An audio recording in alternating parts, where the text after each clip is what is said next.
Spices that you should stockpile as a prepper.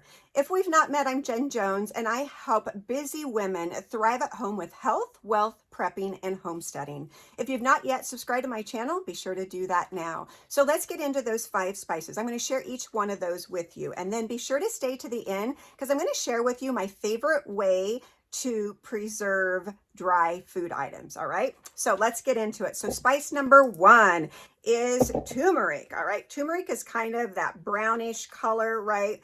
And so you're going to find a common theme with these 5 spices that I share with. All right, so turmeric though is antioxidant and anti-inflammatory. Anti-inflammatory is huge. Anything anti is, but anti-inflammatory, you want to make sure you keep your inflammation processes down in your body, because when inflammation is on the thrive inside of your body, it causes lots of issues. All right. Number 2 is ginger. All right. Ginger is great for digestion, pain relief, for nausea, vomiting, anti-inflammatory, heart health, weight loss, and infections. All right. Number 3, oh, smells so good. Cinnamon. Cinnamon is great for heart health, for blood sugar regulation. It's also anti-inflammatory, antioxidant, for digestion, infection, brain health. It's anti-cancer, and also great for dental hygiene. All right, number 4 is ooh la la oregano. I love the smell of oregano, and I love Italian food. All right, so oregano is anti-inflammatory. It is antioxidant, anti-cancer, antifungal, antibacterial, digestion, pain relief, and antiviral. Okay, and then last but not least is our basil. And basil is also anti-inflammatory, antioxidant. It is also anti-cancer, antibacterial, and great for your digestion. Now, if you have any medical concerns, make sure you consult your medical provider if you would have any contraindications as to why you should not take these spices, okay? And then before I get to my favorite way to preserve dry foods, make sure I'll have down below, you sign up for my weekly email. Also check out if I have a workshop going on, be sure to sign up for that as well. All right, so one thing about spices is that I often throw them in the freezer. I literally have spices that I've had for 40 years in my freezer, and they are still just as good as the day that I got them. So that is actually one way that I preserve my spices, is by putting them in the freezer, okay?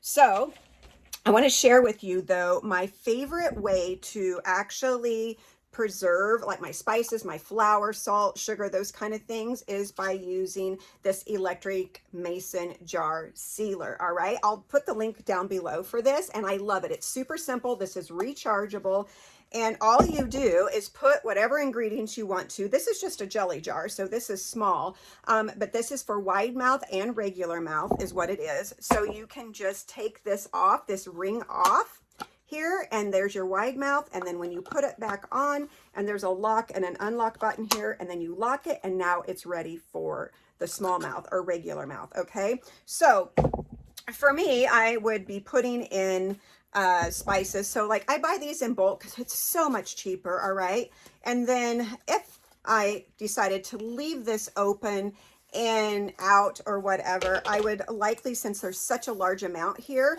I would be putting this actually in my jars. All right, so we're going to take this oregano, and I'm just going to put that inside of my jar. All right, so you can just fill it up. You can put these in numerous jars if you need to. Like I got flour in a lot of quart jars, and just fill it up to however much you have or however far you want to. And it's best to fill your jars up. I should have had a funnel in here when I was doing this. See, anybody can get on and make YouTube videos. But bring that up. Okay, there we go. You can even like tap it on your table to get some of the air out of it. Put on your flat, and then put on your lid. All right, and then we're going to pop on the genie here, the mason jar sealer. It's kind of rubberized, so you got to kind of get it pushed on there. All right, so once that's on there, you have the little button here, the power button. You're going to push that, and you're going to hear that, and you want that to go for at least 40 seconds, and you have a counter here. All right, so it's counting down, or counting up, I should say.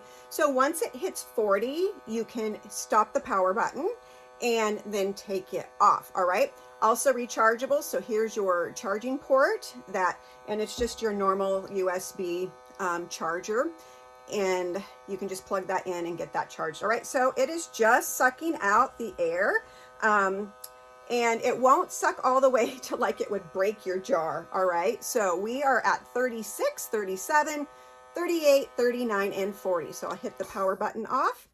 It's done, and then you just wobble it back and forth. And there you have it. All right. So you'll find those links down there in the down below. Also, some of my other favorite things that I love to have as a prepper. So be sure to check out for next week's video. I am going to be talking about 3 easy and budget-friendly meals that you can create that are for emergency preparedness, and they are budget-friendly. So I'll look forward to that video next week.